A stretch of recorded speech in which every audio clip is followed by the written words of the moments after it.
मराठी मॅट्रिमोनीवर मिळतो सगळ्यात जास्त चॉईस। मराठी मॅट्रिमोनीने लाखो स्थळं जुळवली आहेत। यापेक्षा चांगली गोष्ट काय असू शकते? मराठी माणसांची नंबर 1 चॉईस मराठी मॅट्रिमोनी। जरांगेंच्या आंदोलनाबाबत हायकोर्टानं चौकट टाकली, त्यामुळे सरकारच्याही हातामध्ये काही नाही। कोर्टाच्या नियमानुसार आंदोलन झाल्यास हरकत नाही, फडणवीसांकडून स्पष्ट।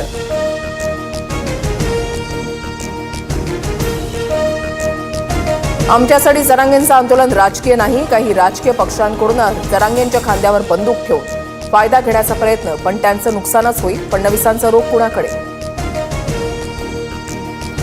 जरांगेंची रॅली पुण्यातल्या मंचरमध्ये दाखल, गोळ्या घातल्या तरी मागे हटणार नाही। आझाद मैदानावर उद्यापासून उपोषण सुरू, जरांगे बेमुदत उपोषणावर ठाम।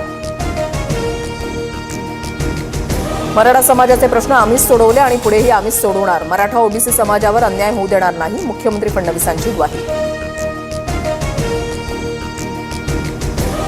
जरांगेंनंतर राष्ट्रीय ओबीसी महासंघाचंही 30 ऑगस्टपासून नागपूरमध्ये साखळी उपोषण। जरांगेंसमोर सरकार झुकणार का याकडे आम्ही लक्ष ठेवू, गरज पडल्यास मुंबईकडे कूच करणार, तायवाडेंचा इशारा। जुन्नरमध्ये मराठा आंदोलकाचा हार्ट अटॅकमुळे मृत्यू, सतीश देशमुख असं मृत्यू झालेल्या आंदोलकाचं नाव। आंदोलक केजच्या वरडगावमधील असल्याची माहिती।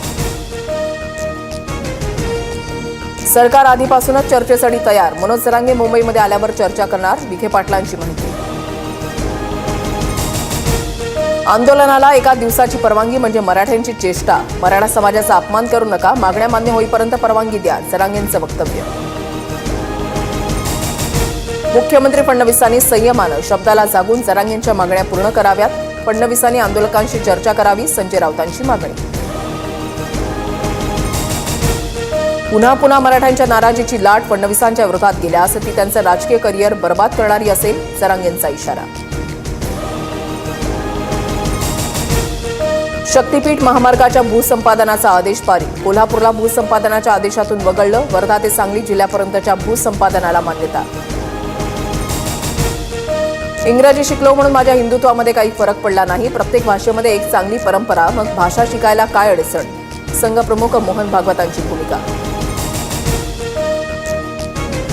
लालबागच्या राजाच्या दानपेटीतून पहिल्या दिवशी 46 लाखांची रोख रक्कम जमा, राजाच्या चरणी अमेरिकन डॉलरचा हार आणि सोन्या चांदीच्या दागिन्यांसह कोट्यवधींचा दान। नांदेड जिल्ह्यामध्ये ढगफुटी सदृश्य पाऊस, मुखेड तालुक्यामधल्या लेंडी धरणातून विसर्ग, नदीकाठच्या गावांना सतर्कतेचा इशारा, हसनाळ आणि रावणगावमधील घरांचं नुकसान।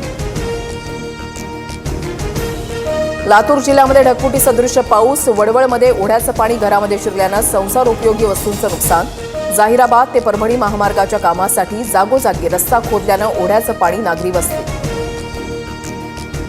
मराठी मॅट्रिमोनीवर मिळतो सगळ्यात जास्त चॉईस। मराठी मॅट्रिमोनीने लाखो स्थळं जुळवली आहेत। यापेक्षा चांगली गोष्ट काय असू शकते? मराठी माणसांची नंबर 1 चॉईस मराठी मॅट्रिमोनी।